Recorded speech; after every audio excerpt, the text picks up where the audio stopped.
loyalty is starting to look like a legacy concept. This morning, while Meta announced a record $25 billion bond sale and Alphabet reported a 63% jump in cloud growth, they also signaled another wave of workforce reductions. Tens of thousands of tech workers have already been impacted this year. But at the Intel Logic, we don't focus on the headlines. We follow the capital. And the signal is clear. Big tech isn't simply shrinking. It's reallocating. They're not just cutting costs. They're redirecting them. In many cases, dollars once tied to payroll are being moved toward compute, infrastructure, and AI capability. The shift is simple, but profound. Software companies are becoming AI infrastructure companies. In 2026, total investment in AI infrastructure is projected to reach hundreds of billions of dollars globally. Meta alone has raised its capital expenditure outlook dramatically, with a large portion tied to data centers, GPUs, and advanced compute. The cloud is no longer just storage. It's becoming the thinking backbone of modern business.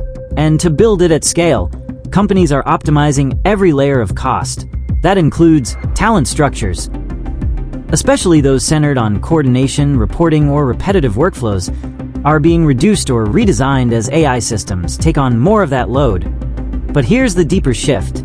This isn't just cost-cutting, it's functional transformation. We're moving from AI as a tool to AI as an operator.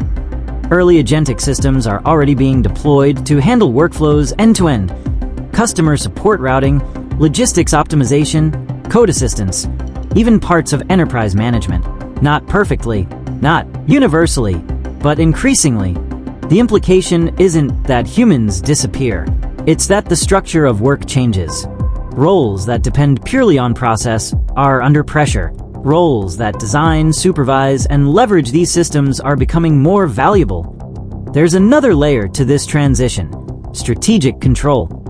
As geopolitical tensions rise, companies like Microsoft and Apple are investing heavily in secure, localized infrastructure, what's often referred to as confidential computing. The old model of globally distributed, low-cost execution is evolving. In its place, we're seeing a shift toward resilience. Systems designed to operate securely within controlled environments. Call it a move from global outsourcing to strategic interdependence. So what does all of this mean? The AI pivot isn't about replacing people. It's about redefining where value is created. Efficiency is becoming the default. Scale is being built into the system itself. The real question isn't whether AI changes the workforce. It already is. The question is, where do you sit in that new architecture? Because in this version of the economy, the advantage doesn't go to the largest workforce. It goes to the most optimized system. To understand the strategies behind these shifts and the systems shaping the future, subscribe to the Intel Logic. We don't just track the layoffs. We decode the logic behind them. Stay ahead of the pivot.